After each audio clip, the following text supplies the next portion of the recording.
দুর্নীতির অভিযোগ নিয়ে মুখ খুলেছেন সাবেক আইজিপি বেনজির আহমেদ। নিজের ভেরিফাইড ফেসবুক পেজে দেওয়া ভিডিও বার্তায় তিনি দাবি করেন, গণমাধ্যমে প্রকাশিত খবরের অর্ধেকের বেশি মিথ্যা। কিছু তথ্য ফুলিয়ে ফাঁপিয়ে বড় করা হয়েছে, আর কিছু ভুলভাবে উপস্থাপন করা হয়েছে। বিস্তারিত জুবায়ের রাসিনের প্রতিবেদনে। চলতি মাসের শুরুর দিকে একটি দৈনিক পত্রিকার অনুসন্ধানী প্রতিবেদনে উঠে আসে পুলিশের সাবেক মহাপরিদর্শক বেনজির আহমেদের নামে বেনামের অবৈধ সম্পদের চাঞ্চল্যকর তথ্য। দীর্ঘ চাকরি জীবন শেষে 2022 সালে অবসরে যান পুলিশের সাবেক এই আইজি। অবসরের পরপরই বেরিয়ে আসে তার সম্পদের নানা তথ্য। পর্যায়ক্রমে প্রকাশ হতে থাকে তার সব অবৈধ সম্পদের তথ্য। অবশেষে এ বিষয়ে মুখ খুললেন বেনজির আহমেদ। শনিবার তার ভেরিফাইড ফেসবুক পেজে আমার কিছু কথা শিরোনামে এক ভিডিও বার্তায় সম্প্রতি তার বিরুদ্ধে প্রকাশিত সংবাদ প্রসঙ্গে কথা বলেছেন পুলিশের সাবেক এই কর্মকর্তা।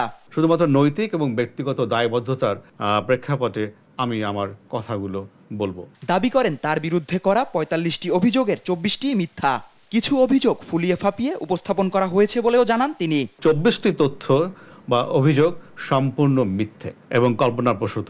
2টি বিষয়কে 7 বার পুনরাবৃত্তি করা হয়েছে এবং 2টি বিষয় তথ্যকে ভুল প্রেক্ষাপটে বিকৃতভাবে পরিবেশন করা হয়েছে। বাকি 10টি অভিযোগ বা তথ্যকে ফুলিয়ে ফাঁপিয়ে শুধু তিলকে তাল নয়, তাল গাছের ঝাড় সমেত তাল বানিয়ে ভুলভাবে উপস্থাপন করা হয়েছে। ভিডিও বার্তায় তিনি আরও দাবি করেন পদ্মা ব্যাংকে তাদের কোনো মালিকানা নেই, এমনকি কোনো অ্যাকাউন্টও নেই। পদ্মা ব্যাংকের শেয়ার কিনেছি আমরা, কানাডিয়ান বিশ্ববিদ্যালয়ের মালিকানা আমরা কিনেছি। পদ্মা ব্যাংকে আমাদের কোনো শেয়ার নাই, কানাডিয়ান বিশ্ববিদ্যালয়েও আমাদের কোনো শেয়ার নাই। কানাডিয়ান বিশ্ববিদ্যালয় এবং পদ্মা ব্যাংকের কোনো মালিকানা নাই, কোনো বিনিয়োগ কিছু নাই আমাদের।